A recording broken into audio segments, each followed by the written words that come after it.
Coming up on 2020 ID. A tale of love, lies, videotape, and charged with premeditated murder, kidnapping, and poisoning. An explosive teenage love triangle that started in high school. We'd go out, we'd went on dates, we texted all the time. And ended in a shallow grave. This is an enemy burial. This is indifference to life. Two boys, best friends, vying for the same girl and even killing for her. This is a story as old as time. He has an obsession with getting her back. We'll take you inside the mind of a teenage killer. From psychotic secret journals. It sounds like the mind of a sociopath. They will kill your dog and then they'll help you find it. To surveillance cameras and the police interrogation room. I'm gonna be honest, I wanted to hurt him, like really hurt him. To caught on tape, buying a shovel, duct tape, and sleeping pills. A murderer's startup kit. One way or the other, that kid was dying that day. Two's company, three's a crime. Welcome to 2020 on ID. I'm John Quinones. It's been said that love hurts, and a high school breakup may be the most painful of all.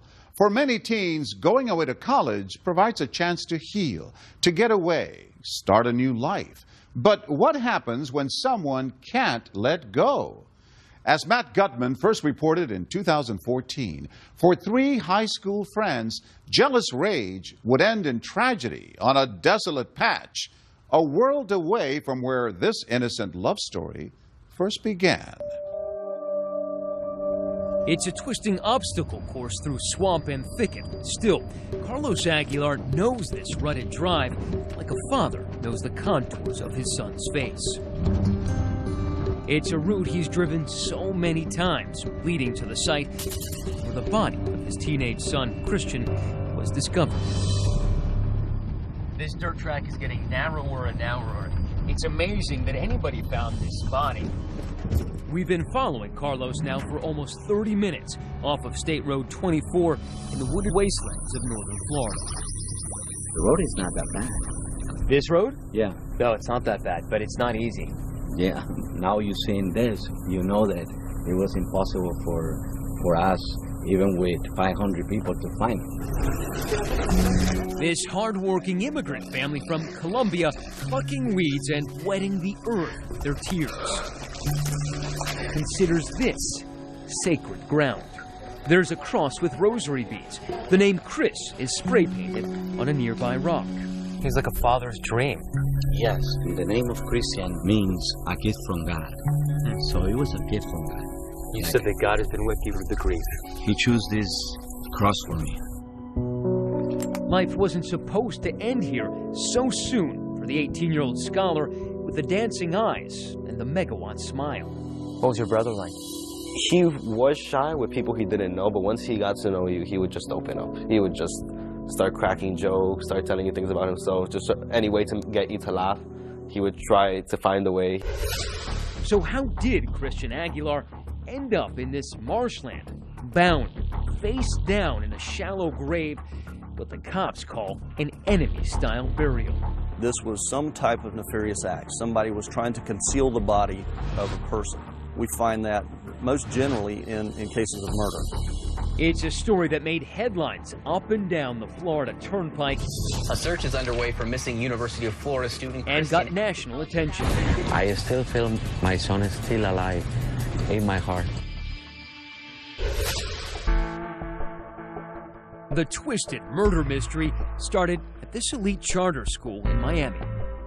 Christian Aguilar was known for his easygoing cool, his charisma, and his taste for hip-hop. I get it custom, you a customer, you ain't... So that's one thing that you and Christian have always shared is love of hip-hop, and specifically Kanye. I mean, to this day, I still love Kanye West, so yeah. You know, we would just hop in his car, go with him to his house, hang out for a while. At the time, Erica Freeman was dating Christian's close friend, class clown Pedro Bravo. So tell me more about Pedro in high school. He was always quite sarcastic, quite funny. He was able to make me laugh so easily. He was very much an animal lover. I mean, he liked action movies, you know, he liked superheroes. The beauty with the big hazel eyes is the center of Pedro's world.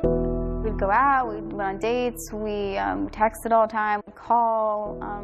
You know, we celebrated our anniversaries, we celebrated birthdays. Did you say you loved each other? Yes, we did. We did say we loved each other. And for a long time, I thought that was kind of what love was like. It seemed their love is built to last. I mean, not many relationships go almost 3 years, but... Especially not in high school. Yeah, it's kind of unheard of. Christian Aguilar was part of the couple's clique. They all go to prom together. But as graduation approaches, Pedro and Erica's puppy romance is almost over. At one point, you decided that this relationship wasn't working for you. Yes, I did. I had talked to him about it. I was like, you know, maybe we should go on a break. I don't think I'm happy. I felt like he almost manipulated me at that point of my life. Erica breaks up with Pedro, and abruptly, the class clown's laughter is replaced with tears. He was very emotional about it. He was very, you know, he cried a lot. He was very, I mean, it was not what I was expecting at all when I broke up with him. So when you broke up with Pedro, somewhere in your mind were you thinking, well, maybe I could start something with Christian? There's a little part of me that kind of hoped that, you know, Christian made me really happy and we had so many things in common, but a larger part of me was like, you know, it's never going to happen. She would leave Pedro behind to attend Santa Fe Community College in Gainesville and study biology. Coincidentally, Christian is heading to Gainesville also, but to the swamp. Home of the orange and blue University of Florida Gators. His future full of promise. He has a scholarship, gets financial aid, and plans to study biomedical engineering.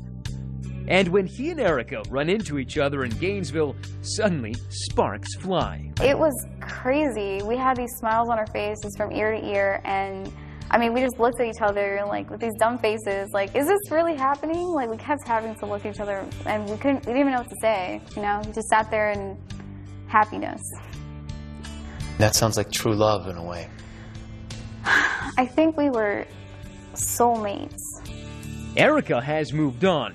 Her ex has not, abandoning his plans to study engineering at a college in Miami and moving to Gainesville to enroll in Erica's college. When is the first time that you realize, oh man, Pedro's in Gainesville? He actually sends me a text message, and I'm kind of thinking, this doesn't sound normal, you know. No one just packs up all their stuff and moves to a different city, you know, so far from their family. For a girl. No, it wasn't normal. Neither was the journal Pedro kept, a brooding meditation on his quest to win Erica back. No one will stop me, he wrote. I will get out of Miami and into Gainesville, and I will get her back. I just was kind of like, oh my God, what are we going to do? Should we tell him? Should we not tell him? Should we, you know, should we just live our lives and kind of if he sees us or meets us or something, we'll worry about it then? 2020 obtained that journal and sketchbook, which would prove central to the story.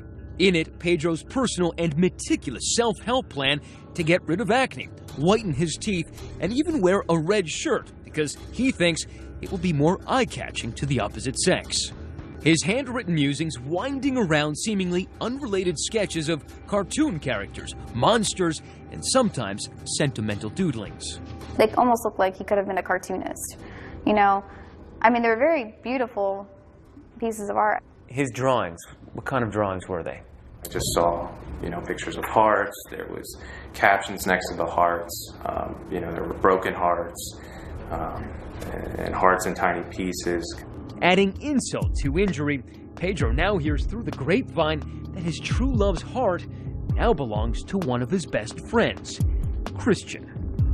The journal revealing his increasing anguish. I feel as if someone stabbed me and I bleeded out and died. I want her back. Please, I'll give anything. It's September 7th, and this is the 34th Street Wall. Erica agrees to meet Pedro here. It's a place where for years UF students have come to paint graffiti, but this is an awkward moment at best because right away Pedro asks her if she's dating Christian. She says no. He confronted you with the pictures of you and Christian. He showed me a picture of me standing next to Christian, and I was just like, listen, we're friends, you know, we're hanging out, we know we're not dating, we're just hanging out. But you lied to him. I did lie to him, yes. Why did you lie? I just felt like it wasn't the appropriate time to tell him that. You know, I don't want to push this kid at all. I don't want him to think anything, you know, that might throw him over the edge. But Pedro is spinning out of control. He's even been talking suicide. And then, curiously, he calls Christian for help. Pedro calls Christian on a payphone, and he's like, I'm really depressed, and I was wondering if we can talk, you know, so maybe you can give me advice about how to deal with this, you know, depression. Did he ask you if he should go, what you thought? We were a little concerned that maybe he would try to fight him or something of that sense, but, you know, we talked about it, you know, you're going to meet on UF campus, you're going to be fine. They met at The Hub, the college bookstore here at the heart of this throbbing campus of the University of Florida. What happened soon after will change 3 lives forever. I started calling him, I started texting him, he was not answering. I was kind of like, well, you know, I got to do something, I have to do something. Stay with us.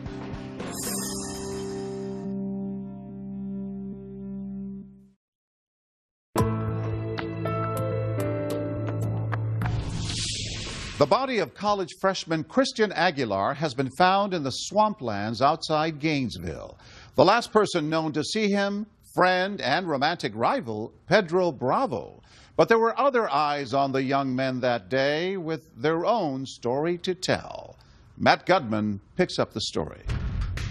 Let's face it, we live in the United States of surveillance, where every moment, from the shocking and the trivial to the outrageous and mundane, is an open target for exposure. And on September 20th, 2012, almost every moment of Pedro Bravo's day was captured in the bitter grays of surveillance cameras. He and Christian met at 1:39 p.m., head to lunch, then go to this Best Buy. A receipt shows Christian bought a Kanye West CD with cash and used his rewards card. At 4:11 that afternoon, Bravo drives his friend to this parking lot. The two sit in Bravo's navy blue Blazer at this spot. No one gets in or out of the vehicle. About 2.5 hours later, security cameras show Bravo pulling out of that Walmart parking lot. Christian Aguilar is never seen alive again. If you hear that the last person that was with your son was your son's girlfriend's ex-boyfriend, you kind of link one and two together. We all started having our doubts and suspicions. Now, at the same time that Pedro was being tagged by all that surveillance, Erica Freeman was frantically trying to find Christian. I kept texting him and kept calling him, and it was really strange that he wasn't answering. It just wasn't like him. You know, I'm trying to calm myself down, you know, there's a perfectly reasonable explanation for this. You know, he's going to show up tomorrow, and we're going to be fine. But back at Pedro's apartment, what security cameras pick up next was suspicious and disturbing. Bravo arrives, then immediately leaves his apartment. Where he goes next is an issue of contention, because 30 minutes into his drive, he deliberately turns his phone to airplane mode. So he puts it in airplane mode where his phone is going to be detected. Ken Brennan is a private investigator hired by 2020 to review the case. He's sharp enough to know, you know, the police can triangulate cell phones. He's off the grid for about 5 hours before surveillance cameras capture him at a nearby McDonald's, picking up a Big Mac and a Dr. Pepper before finally heading home. He knows that I want to dump the body, and I want to dump it far enough away from where the crime occurred. So he wants to get the body out of Gainesville, far enough away where it's in another jurisdiction. It's a lot harder for the police to investigate a crime that's outside their jurisdiction than one in their own. 4 a.m. in the morning, and Christian is still missing. I call Pedro, and it starts ringing, and it's ringing, and then finally he answers, and, you know, the first thing I'm asking was, like, where's Christian? You know, where is he? I know you're the last person that was with him. You know, where is he? I'm really worried. He's supposed to be at my apartment, and he's not here, and I haven't heard from him. And he's just like, no, you know, I dropped him off, you know, we got into a verbal argument, and, you know, I'm freaking out. And he's just like, you know, listen, you know, it's late, I'm sure he made it home, he just didn't call you. By daybreak, Erica is panicking. You call his apartment, he's not there. He's not at your place either. I really start to panic because I'm like, he didn't sleep here all night, you know, he wasn't at my apartment, he wasn't in his dorm apartment, you know, where was he all night? you know. I call Pedro, and at this time, I'm not asking him. I'm telling him, like, listen, you need to come with me to the police station. 9:44 in the morning, and both Erica Freeman and Pedro Bravo go to the campus police station to report their friend is missing. Sergeant Steve Wilder was suspicious from the get-go.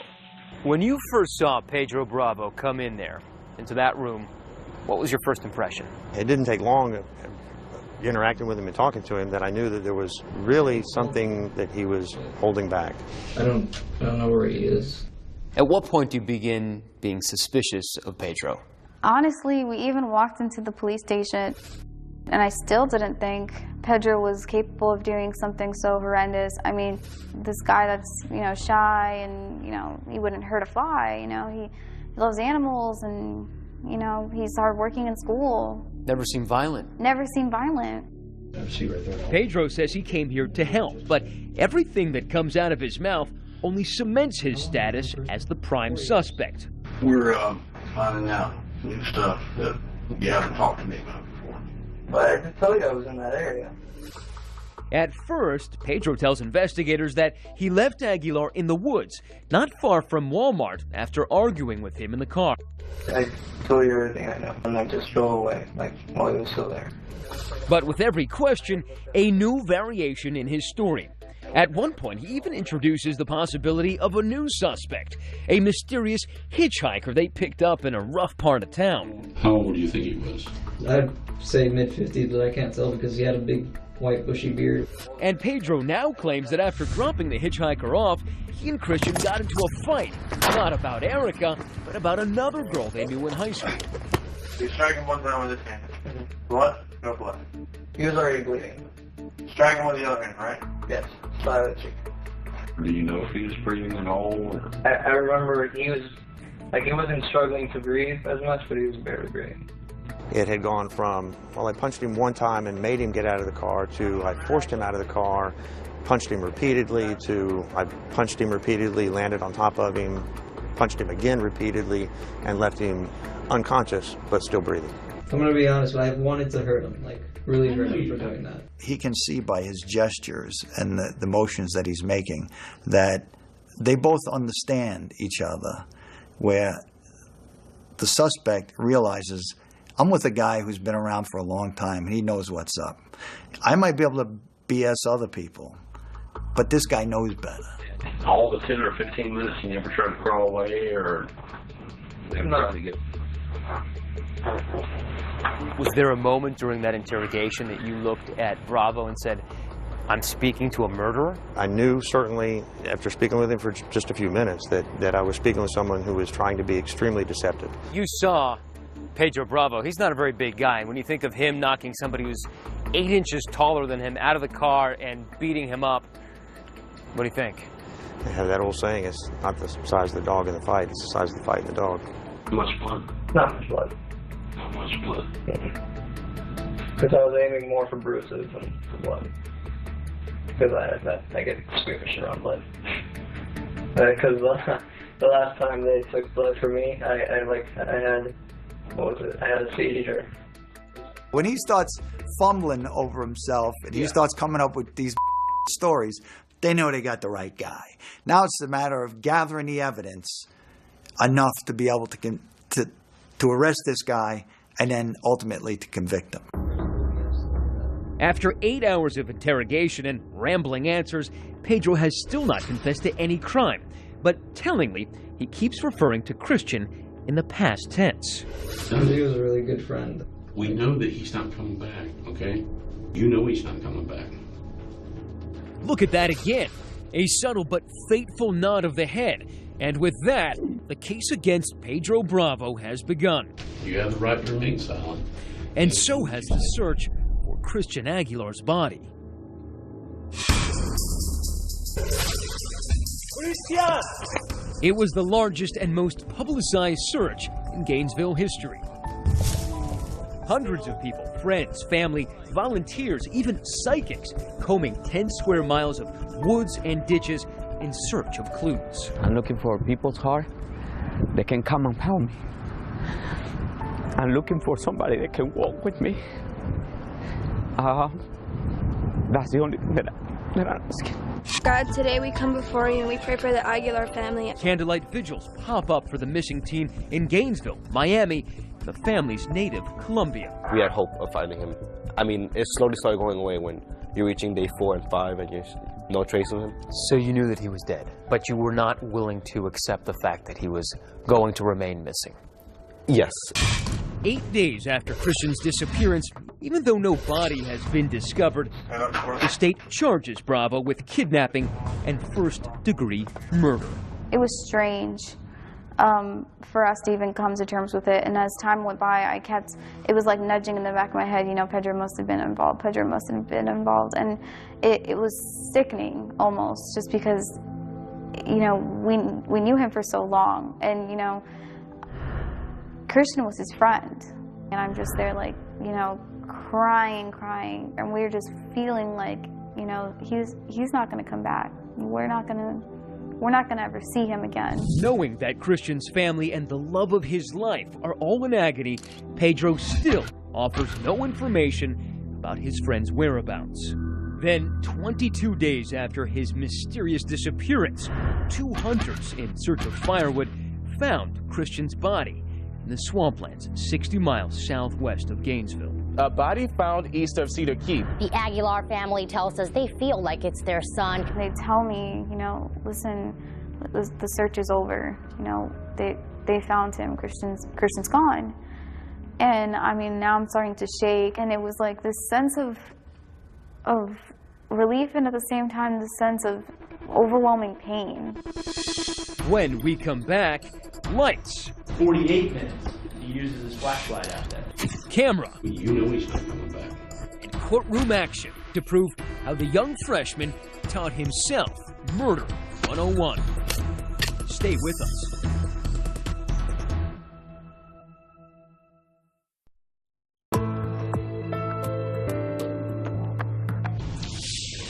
As life in the college town of Gainesville rolls on, investigators spent 2 years building their murder case against Pedro Bravo. Erica burying her grief in her studies. She was majoring in biology at Santa Fe Community College. During all this time, I felt like Christian was kind of near us, kind of watching over us. And I felt like he was there with us, trying to comfort us, trying to give us, you know, it's going to be okay. All rise for the jury. Let the record reflect that Mr. Bravo is present in the courtroom with his counsel. To be the truth, the whole truth, and nothing but the truth, self death. Yes. But when the trial finally begins, the defendant is very much on the defense. Charged with premeditated murder, kidnapping, and poisoning. His high school friend, UF student Christian Aguilar. In the trial of Santa Fe student Pedro Bravo. Pedro Bravo and Christian Aguilar were high school amigos. But all that ended when Christian swept Pedro's former girlfriend, Erica Freeman, off her feet. It was a very passionate person, very romantic. I love that about him. I love everything about him. I used to tell him, I was like, you know, the world can end right now, and if I'm in your arms, I don't care. Now, Pedro stands accused of murdering Christian, and it looks like there's a mountain of evidence to prove it. With all of this evidence amassed against him, he's got a very narrow opportunity to tell a story that's even remotely plausible. From the outset, the prosecution pulls no punches, painting Bravo as a jealous rival plotting revenge against his former friend. This is a story as old as time, a classic story, the Cain and Abel story, the elimination of a rival, fueled by jealousy, hatred, anger. He has an obsession with her. He has an obsession with getting her back. Erica takes center stage as the prosecution asks her to recount her story. I knew I was leaving, and I told him that I was not happy and I did not want to continue doing a long-distance relationship. Now I have to have this person, this monster, you know, staring at me while I'm on the stand, and I can just feel myself like aching, and I just don't even want to look that way. I don't want him to look at me. I don't want him to see me ever again. The prosecution presents Pedro's journals as proof of his disturbed state of mind. Page after page of teen angst and anguished obsession. When I fell for her, I fell hard. Now I can't pick myself up. I feel weak. I want her back, please. I'll give anything. I wish. There was also this self-loathing suicide note he penned in jail. With everyone out there wanting blood, wanting me gone, I will give them what they want. I feel terrible, and every day in here is a day spent waiting to die. I am a monster for having hurt Chris the way I did. At one point, she breaks down in tears. All of this was focused on you. You were at the center of this all. Yes, a lot of it was with his obsession for me and how he wanted me back and how he wanted to be with me. What did you think reading his journal? It sounds like the mind of a sociopath or a sick person. For someone to be that selfish and that controlling, that manipulative, you know, it's almost like what they describe sociopaths, you know, they will kill your dog and then go help you find it. Prosecutors also start piling up the circumstantial evidence compiled over the 2-year investigation.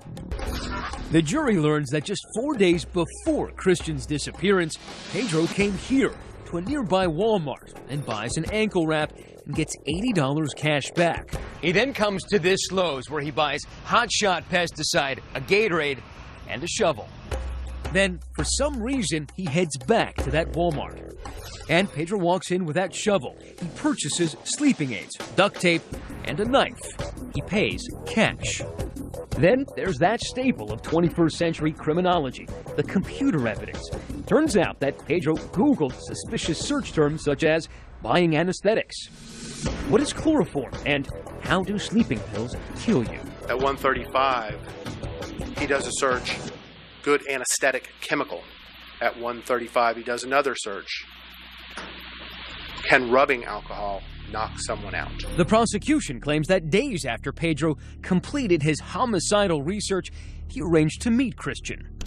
Reporter Stephanie Bishara of ABC affiliate WCJB has been covering the story from day one. The state put together a timeline, a sequence of events where he was from when he got together with Chris all the way to nighttime. Christian holding that Kanye West CD and Pedro right next to him. That is a picture that, no one will ever forget. The two sat parked in Pedro's SUV at that Walmart. According to the prosecution, this was the scene of the gruesome murder. It claims that Bravo strangled Aguilar inside his car after knocking him out using Gatorade laced with drugs. Christian Aguilar struggles for his life. He reaches for the door. He scratches the ceiling. This is an enemy burial. This is indifference to life. And for the CSI types in the jury box, prosecutors have a cornucopia of forensic evidence. The most damning evidence against Pedro is the blood that was found inside his SUV. Blood in Pedro's car and on a pair of insoles. Christian's backpack containing his wallet was balled up inside Bravo's closet, and the residue in his car matched soil samples from the site of Christian's shallow grave. And then a piece of irrefutable evidence, the tear pattern from the roll of duct tape Pedro bought at that Walmart. They literally were able to match the tears of the duct tape found on the victim's body with tears on duct tape on Pedro Bravo's own car. It is a chilling chain of evidence, but the defense argues that all of it, from the shovel and the computer searches to the poison pesticide and sleeping pills, was intended not for homicide, but for suicide. He's out there in the woods. He's drinking this concoction, threw up all over himself, and he's like, well, maybe this is a sign from God that I shouldn't do this. Pedro still needed the jury to believe that his statement to police was true. He beat Christian up, but left him alive. And now he's going to have to sell that story himself. Coming up, Pedro takes the stand. You swear or affirm any testimony you give this jury today will be the truth, the whole truth, and nothing but the truth, so help you God. That's right. The jailhouse snitch, and the plot to use that shovel to put more victims in the ground. Stay with us.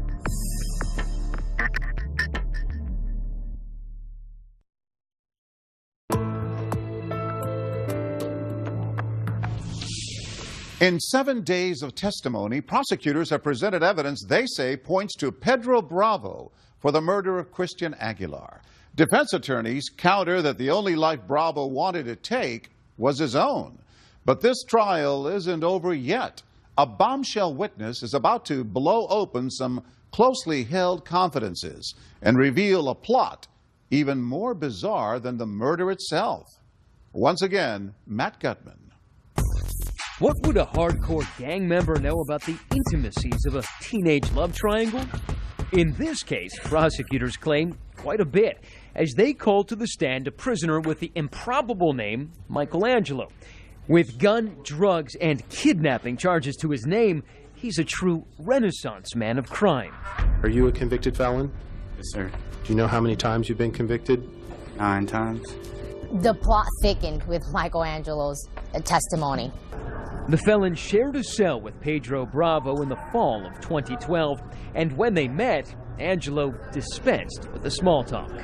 You know, I was like, you probably killed that kid, you know. And what was his response to that? He really didn't answer, you know. Later, when Bravo does speak, it's of his 2 main preoccupations, writing and death. He'd asked me, you know, to borrow a pen and my shoelace. And I asked him what for, and he said so that he could write a suicide letter to his parents and to use the shoestring to kill himself. Bravo was put on suicide watch for a few weeks. Angelo says when the young man returns, Bravo has shifted his mindset from suicidal to scheming. Now he's concocted a way to walk free. What did you think it was? A way to basically get the charges thrown out in his case or get the charges dropped against him. And did you believe it was offering you money to help? Yes, sir. Bravo's plan was to use Angelo's outside gang contacts to commit murders similar to Chris's to make it appear that a serial killer was on the loose, thus leading suspicion away from Bravo. Was it ever brought up about the shovel and what you would need to do with the shovel as part of the plan? The prosecutor keeps digging for more details, specifically about that shovel Bravo purchased. I would have to go get the shovel to, I guess, copycat that murder to make it look like somebody else had did it. But Angelo has a plan of his own. He cut a deal with prosecutors to become a jailhouse snitch, earning Bravo's trust and extracting incriminating details like these. He said that he was going to try to poison him with a mixture of sleeping pills and pesticide mixed with soda. And his backup plan was to have a knife, you know, to cut his throat. And his main plan was to choke him with a moving strap. Eventually, Michelangelo completes his masterpiece, a full confession from Bravo on the Aguilar family must now endure as the last moments of their son's life play out in graphic detail. He told me that he, you know, basically put a moving strap around the kid's neck and braced himself against the seat. He said that he remembers watching the radio, the clock on the radio, and said it took like 13 minutes for the kid to, you know, I guess die. Did he ever make any comment to you about security guards at Walmart? Yeah, he, at one point he said that he kind of got freaked out because while he was holding onto the strap that the security guard had rode by. Angelo is a full-service snitch. He even leads cops to the hidden location of that now infamous shovel. Did he in fact tell you where the shovel was located? He said a wooden walkway bridge type thing. Isn't it the truth? You had not yet... Bravo's defense says Angelo's credibility is shot since he was testifying in exchange for a reduced sentence. But can they overcome all that video? Surveillance video of Spyglass Apartments, surveillance video of Walmart. You can see the two together. With all that physical evidence piling up against him, the most important defense witness in this trial was Pedro Bravo himself. In fact, the 20-year-old is the only witness the defense calls. There were some reporters that even squealed. I mean, and 2 of them gasped. Everybody was very much waiting for that moment. As his parents look on stoically, Bravo tries to charm the jurors, resurrecting the old class clown, conversational, even jovial at times. Bravo describing his last-ditch effort to win Erica back. I still loved her, and I really wanted to get back with her, so other than getting my classes done, I also had a set idea that I'm going to go get her back. if I keep telling myself, you can do this, you can do this, you can do this. But what exactly was the this? Bravo admits that when he discovered that Erica was dating Christian, he snaps. They've been going out for about like 2-3 weeks. And at that moment, I'm just instantly like, I'm crushed. Because he's one of my best friends. He says that as he descended into a life of despair, he was consumed by thoughts of suicide that had plagued him for years. I was too nervous to do anything with knives because I don't like pain. And I couldn't bring myself to hang myself or anything like that. So the only way I could see it was I tried to take some pills, see what would happen. But lo and behold, I'm still here. Speaking of suicide, remember that shovel? Bravo says he can explain that away too. Tell the jury why you bought a shovel. It was going to be part of my idea to kill myself. In a way, I was going to go find a spot, and I was going to mark my tomb, and I was going to dig it. Even as the prosecution goes over his version of events with dripping sarcasm, Bravo remains cool. Now, you're on your way to kill yourself, right? Correct. But you got to get gas first, right? Correct. Okay, because you can't kill yourself without a tank of gas, correct? Correct. And now, Pedro's biggest challenge is keeping all of his stories straight. It seems like Pedro was changing his story to make it a little more believable depending on the evidence out there. One piece of testimony that Pedro tries to finesse deals with the end of his encounter with Christian, the alleged scuffle that began inside the SUV as the two boys argued over Freeman. His friend's nose now bloodied. Bravo claims he pulled in here behind this motorcycle shop. Now, the two start fighting. They tumble out of the car, and at this point, he claims things got really heated. As I exit the car, he comes up, and something went through my head, and I got mad, and I basically pushed him. As I pushed him, I followed behind him, and I swept him off his feet. As he fell down, I fell on top of him as well. Bravo claims that's the last time he ever saw Christian. He was alive and above ground. All I could tell was that he didn't get up right away, but that he was still moving. Still breathing? Yes. He just left his best friend there. It would make sense he just wants to get away from that and drive a little bit. Should he have not left him? Of course not. But he did that, and it's wrong, and now he's driving. But here's the thing. So much of this story was captured by security cameras. But the one piece of video Pedro needs to be on tape simply doesn't exist. We don't know of any surveillance video that shows the two had an encounter or a fight. No video, and for 22 days, no Aguilar, until his body is discovered face down in that shallow grave, buried, as cops say, enemy style. The defense really tried to come up with a credible story. Now, do we believe that? I'm not sure. But what does the jury believe? We're about to find out because as we're conducting this interview, a voice from the courthouse calls out. Like Pedro wrote it. Let's go. We got a verdict. The verdict is next.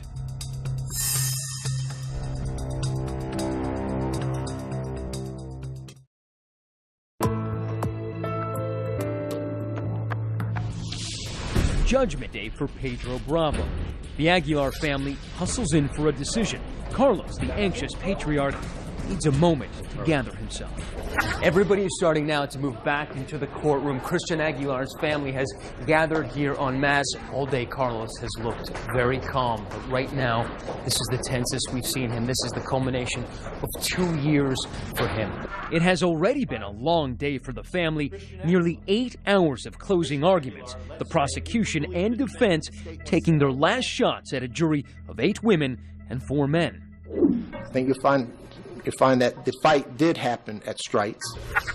Find that the law enforcement did nothing to check out whether or not the fight happened at Strites.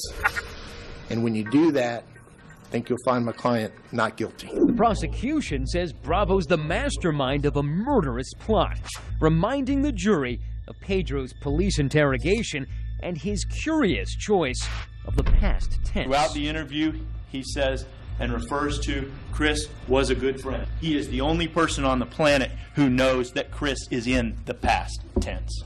As the jury takes the case to the deliberation room, all the Aguilar family can do is wait. and worry. There's that moment when the jury's deliberating that you're just thinking, what's taking them so long? What happens if they find something? What happens if there is a reasonable doubt? There are 9 days of testimony and more than 1,000 pieces of evidence to consider. But after a mere 3 hours, the jury is back. We, the jury, finds as follows as the defendant, Pedro Andres Bravo. In this case, as to count 1, the defendant is guilty of felony murder, first degree. Bravo stone-faced after being found guilty of all charges.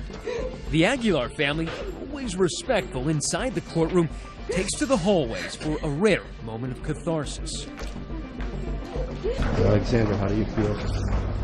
I don't know how I can really describe this. The judge said this is your day of reckoning to Bravo. Do you think life in prison is enough for him? I think that that's the maximum that he can pay for the life of my son. Later, they return to remind the judge of the toll this case has taken on them. I cannot express how our lives were destroyed on September 20 by the acts of Mr. Bravo. I cannot tell you or quantify the pain that we have going through. Their brief moment of relief comes to an abrupt halt as the killer gets one last twist of the knife. I know in my heart that I did not do anything to hurt my friend, to put him beyond that point and cause him to die. I know in my heart what I did, and I know God knows what I did. So I will take whatever sentence is given to me, be it life without parole, and I will do it. You know, this was a person we knew. This was intentional. None of this had to happen. This was your friend. This had been your former love. Yes, yes. It just makes it all so worse.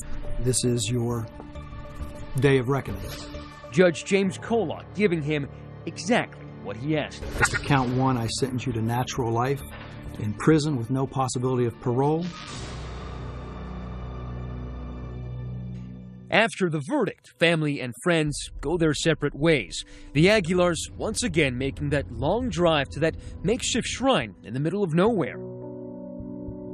And the former girlfriend, she still has her whole life ahead of her, just not the one she thought she'd have.